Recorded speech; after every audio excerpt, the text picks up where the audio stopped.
Girlfriend যখন বয়ফ্রেন্ডের পেইনে অস্থির তখন প্রং প্রং প্রং প্রং।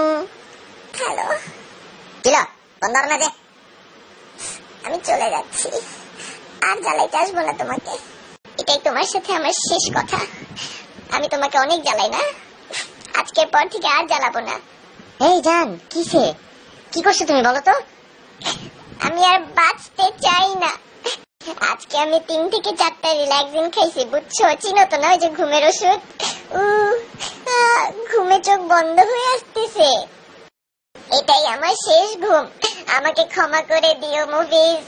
না জান, কি করতেছো তুমি এগুলো উল্টা পাল্টা কাজ? আরে আমি তুমি শুনো, তুমি এগুলো পাগলামি করো না, বুঝছো? আমি তুমি যেটা বলবো আমি ওটা শুনবো। হ্যাঁ, তুমি এগুলো করো না। এখন আর এইসব বলে লাভ নেই, অনেক দেরি হয়ে গেছে। এত রাত্রে আমাকে হসপিটালেও নিতে পারবা না, আর কোনো চান্স নাই মুভিজ। জান, তুমি যা বলবা আমি সব করবো। প্লিজ তুমি শুনো, আব্বু যতই চেতুক আমি গাড়ি নিয়ে তোমাকে শপিং মলে নিয়ে যাবো, ঠিক আছে? ওই পার্সোনাল সামনেও ঘন্টার পর ঘন্টা দাঁড়া থাকবো, আমার কোনো প্রবলেম নাই, যতই কিছু হোক আমি থাকবো। তুমি এইসব উল্টা পাল্টা করো না। তোমার গুলশানও নিয়ে তুমি কালকের থেকে দেখো সবকিছু সব তোমার, গাড়ি তোমার। জান, বিশ্বাস করো, তুমি এরকম পাগলামি করো না। সত্যি তো? হ্যাঁ জান, একদম সত্যি। ঠিক আছে, তাই এখন ঘুমাই, ভেবে দেখবো ঘুম থেকে উঠে।